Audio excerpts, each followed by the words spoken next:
Welcome to Hamsterdam, a place free from the shackles of their fate and, of course, from humanity. But are they really? I swear, we're an invasive species. But let's save that for another discussion. You thought this video was about hamsters running around in a quaint little city? Oh no, it is I, Dio. このディオだ I am very funny. Are the things I'm about to say allowed on YouTube? Well, I'm not monetized anyway. I'm convinced hamsters are demons disguised as adorable little furballs. Me and my cousins used to have pet hamsters, but they all died brutal deaths. And that's what we're gonna talk about today. Think of this as a tribute to them. Jokes aside, owning a pet is a responsibility.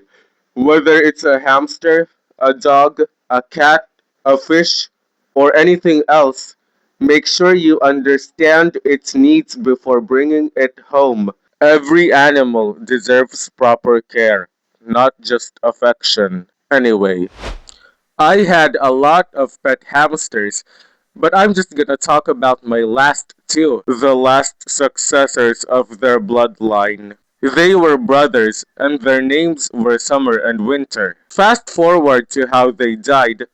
My mom woke up one morning and decided to check on them, and she found Summer's decapitated body lying on the floor of their cage. His intestines were jutting out of where his head should have been, but Winter, the white hamster, was just fine, and we suspected that he was the one who ate his brother.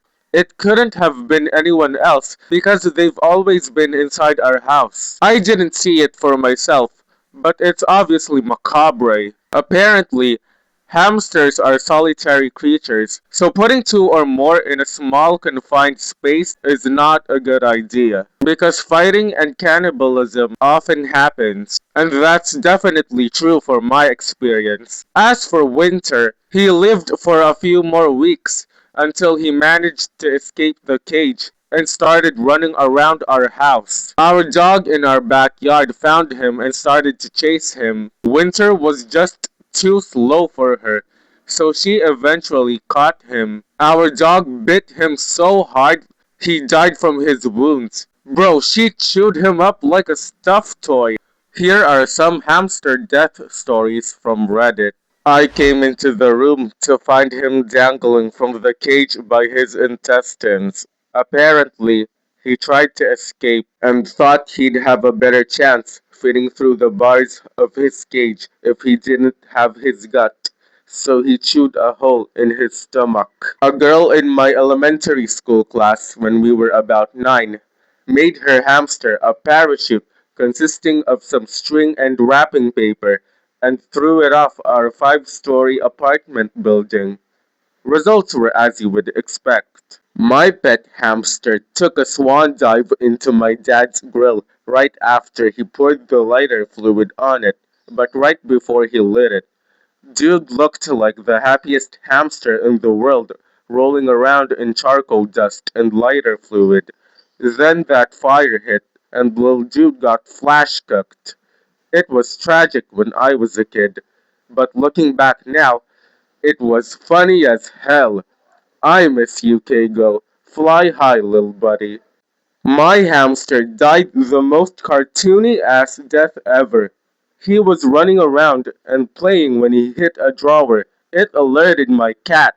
My cat ran into the drawer, knocking off a hammer, and it fell on him.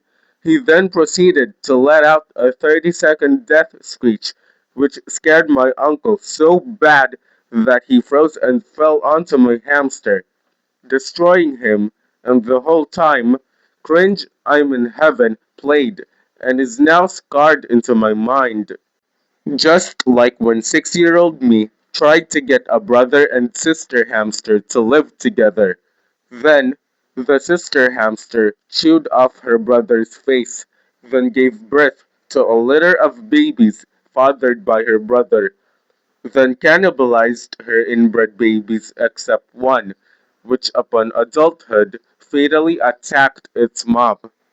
It was like an episode of Game of Thrones with more fur and sunflower seeds. I have no words, bro. No words. We had two when I was a kid, not knowing that's not a good idea. So naturally, Hamster 1 ate Hamster 2, which was deeply disturbing. But, in an odd twist of fate, Hamster 1's death was far more disturbing, and none of us were ever able to figure out how it happened. We walked in after school to greet him, and he sat at the bottom of the cage looking up. As we got closer, we realized he had something in his mouth, which is unnerving because last time that happened, he was happily eating Hamster 2. But that can't be the case this time. When we got over to the cage, little dude is dead, but his spine and little arm bones are poking up out of his mouth, like they're reaching for the top of the cage. It took ages to mentally figure out it was his own bones poking out his mouth. It was creepy AF. Stepdad's closest guess was he was climbing the top bars like he usually did and fell from a height onto his bum, which forced his spine and other bones up through his mouth. No idea if that's even possible, but I refuse to have hamsters anymore. They always die in the most messed up ways. Relatable. I am not even gonna read this, bro. Top 10 things that never happened, hopefully. My theory is that if you're a bad person in this life, you get reincarnated as a pet hamster. Sounds like an isekai. Thank you guys for watching this video. Make sure to like and subscribe.